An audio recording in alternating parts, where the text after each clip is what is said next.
Hello, welcome back. I've received some interest in buying the Ford OBD interface that we supply after I did a video on a Ford Connect where the customer's fuel gauge wasn't working. We changed the cluster over and it was just literally a 2-minute job to swap the clusters and all the information. Like I said, I've had some interest, so let's go through what this thing actually does. So if I can get to there. Okay, so these are all the different models: Ford Focus, C-Max, S-Max, Galaxy, Mondeo, Fiesta, Fusion. There's the Ford Connect that I did yesterday, the Kuga and the Mondeo.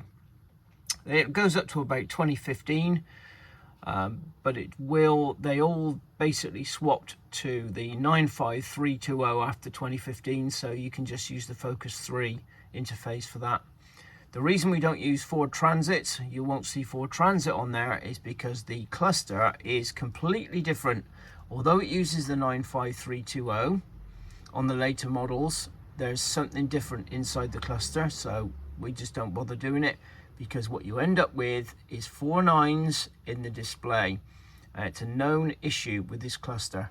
Now, to do Ford Transits, we use the CG100X Ford Transit 95320, as you can see. For the later ones, the older Transit uses a completely different chip, and we have a lot of issues with using our software, the Ford OBD, with the old Transits, so we just use the CG100X for that. Okay, so that's basically what it does. You can do it by OBD, you don't even need to take the cluster out. It reads the EEPROM in the vehicle, saves it, and then you put your different cluster in, your replacement cluster, and it'll write all that information back, including the keys, the mileage, everything, as if it was an exact copy.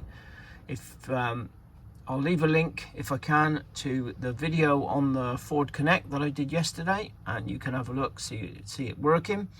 If you wish to purchase the interface, leave me a comment, and I will leave the details for you so you can buy this interface and start copying these yourself if you wish. Okay, thank you for watching.